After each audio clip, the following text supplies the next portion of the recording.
আসসালামু আলাইকুম ওয়া রাহমাতুল্লাহি ওয়া বারাকাতুহু। বিসমিল্লাহির রহমানির রহিম। আলহামদুলিল্লাহি রাব্বিল আলামিন ওয়াল আকিবাতু লিল মুত্তাকিন ওয়াস সালাতু ওয়াস সালামু আলা নাবিয়্যিহি মুহাম্মাদিন ওয়া আলিহি ওয়া আসহাবিহি আজমাইন, আম্মা বা'দ। সম্মানিত দিনদার ভাই বোনেরা, আজ আমি আপনাদের জন্য অত্যন্ত চমৎকার একটা ভিডিও নিয়ে হাজির হয়েছি। বন্ধুরা আমার, আপনারা জানেন গত কয়েক বছর পর্যন্ত আমি বাংলাদেশের বিভিন্ন প্রান্তে সফর করে বেড়াচ্ছি। আলহামদুলিল্লাহ, যেখানেই যাচ্ছি অসংখ্য অগণিত ভাই ও বোন আমার সাথে দেখা সাক্ষাৎ করে তাদের নানা রকম সমস্যার কথা তুলে ধরছেন। আলহামদুলিল্লাহ, আমিও আমার সাধ্য অনুযায়ী তাদের সাহায্য করার চেষ্টা করে যাচ্ছি। বন্ধুরা আমার, আল্লাহ রাব্বুল আলামিনের কাছে এই প্রার্থনা করি, আল্লাহ রাব্বুল আলামিন যেন আমাকে মৃত্যু মানুষের খেদমতে নিয়োজিত রাখেন, আমিন। বন্ধুরা আমার, আমরা যখন বিভিন্ন এলাকায় সফরে বের হই, কিছু ভাই ও বোন তাদের বাচ্চাদের নিয়ে চিন্তার কথা বলে থাকেন। অনেকেই একটা কথা ইদানিং বলে থাকেন যে, স্যার আমার বাচ্চা কিছু খেতে চায় না, বা আমার বাচ্চা খাওয়ালো দিন দিন শুকিয়ে যাচ্ছে। অর্থাৎ এই বয়সে বাচ্চার যতটুকু ওজন থাকার কথা ছিল সেটা নাই, বাচ্চা কিছু খেতে চায় না, কিছু খেলেও বাচ্চার শরীর ঠিক হচ্ছে না, মোটা তাজা হচ্ছে না, বাচ্চাটা দিন দিন শুকিয়ে যাচ্ছে। তো বন্ধুরা আমার, বাচ্চাকে নিয়মিত পুষ্টিকর খাওয়ানোর চেষ্টা আমরা সবাই করে থাকি, তারপরেও কিন্তু এমনটা হয়। যাদের এমনটা হয় তাদের জন্য আজকে চমৎকার একটা সমাধান আমি এই কিতাব থেকে নিয়ে এসেছি। এটা এই কারণে নিয়ে আসলাম, এই তদবির আমি যত মা বোনকে দিয়েছি, ভাইদেরকে দিয়েছি, আলহামদুলিল্লাহ তাদের বাচ্চা নিয়ে যে অভিযোগটা ছিল, বাচ্চা খেতে চায় না, বাচ্চা শুকিয়ে যাচ্ছে, তাদের সেই অভিযোগ থেকে আলহামদুলিল্লাহ মুক্তি পেয়েছে। অনেকেই হাসি মুখে বলেছেন যে, স্যার আপনার এই তদবিরটি নিয়ে আলহামদুলিল্লাহ আমরা সুখে আছি, আমাদের বাচ্চারা বেশ হৃষ্টপুষ্ট হয়েছে, শরীরটা ভালো হয়েছে, খাওয়ার রুচিটা বেড়ে গেছে। তো বন্ধুরা আমার, আপনাদের যাদের বাচ্চাদের রুচি নাই, খেতে চায় না, অথবা খাওয়ার পরেও শুকিয়ে যাচ্ছে, আজকের ভিডিওটি তারা একেবারে শুরু থেকে শেষ পর্যন্ত দেখবেন। আমি খুব চমৎকার একটা নকশা শেয়ার করব, এটির মাধ্যমে অবশ্যই আপনার বাচ্চার উন্নতি আপনি ঘটাতে পারবেন। বন্ধুরা আমার, আসলে তাবিজ তদবির কেউ ফ্রিতে এভাবে দেখিয়ে দেয় না।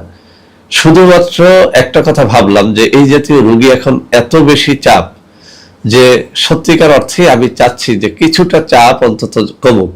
অর্থাৎ আপনারা নিজেরা নিজের কাজটা করেন, কিছু তদবির আপনারা নিজেরা শেখেন, এবং এর মাধ্যমে আবার উপর থেকে আপনাদের চাপটা কমে আসুক। বন্ধুরা আমার, তাবিজটি আমি আপনাদের সামনে তুলে ধরবো, তার আগে আমি পড়ে শোনাচ্ছি। আমার হাতে থাকা এই কিতাবের 95 নম্বর পৃষ্ঠার মধ্যে রয়েছে শিশু বাচ্চা শুকিয়ে গেলে তার পরীক্ষিত তদবির। এটি কিন্তু পরীক্ষিত শুধু কিতাবেই লেখে না, আমি নিজে এটা পরীক্ষা করে দেখেছি, আলহামদুলিল্লাহ খুব ভালো ফল হয়। আবারও বলছি, এই কিতাবের 95 পৃষ্ঠার মধ্যে শিশু বাচ্চা শুকিয়ে গেলে তার পরীক্ষিত তদবির।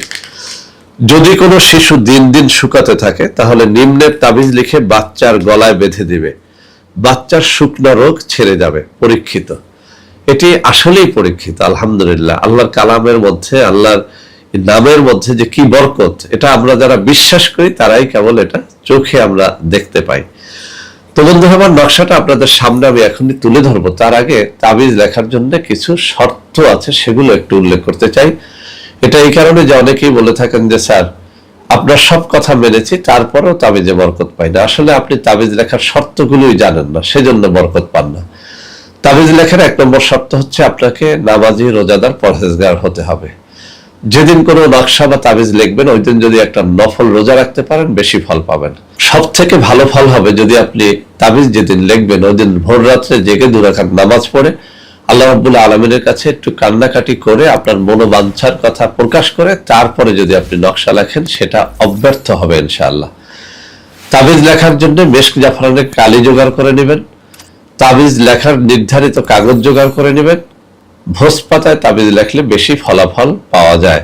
সর্বোপরি তাবিজ লেখার জন্য কোনো প্রসিদ্ধ তাবিজ লেখকের অনুমতি নিয়ে নেবেন, অথবা কোনো আল্লাহওয়ালা দিনদার পীর বা শায়েখের একটা অনুমতি যেন আপনি নিয়ে নেন, তাহলে অবশ্যই তাবিজে ভালো ফায়দা হবে। তো বন্ধু আমার, তাবিজটি এখন আমি আপনাদের সামনে একেবারে ক্যামেরার সামনে নিয়ে উপস্থাপন করব, যাতে আপনারা ভালো করে বুঝতে পারেন। এই যে আমার বাম হাত, যেখানে আমি আঙ্গুলগুলো নাড়ছি, ঠিক এই জায়গাটায় রয়েছে নকশাটা। একটুখানি লক্ষ্য করেন, এই যেখানে আমি আঙ্গুলগুলো নাড়াচাড়া করতেছি, এই জায়গাটায় নকশাটা রয়েছে। এই যে এখানটায়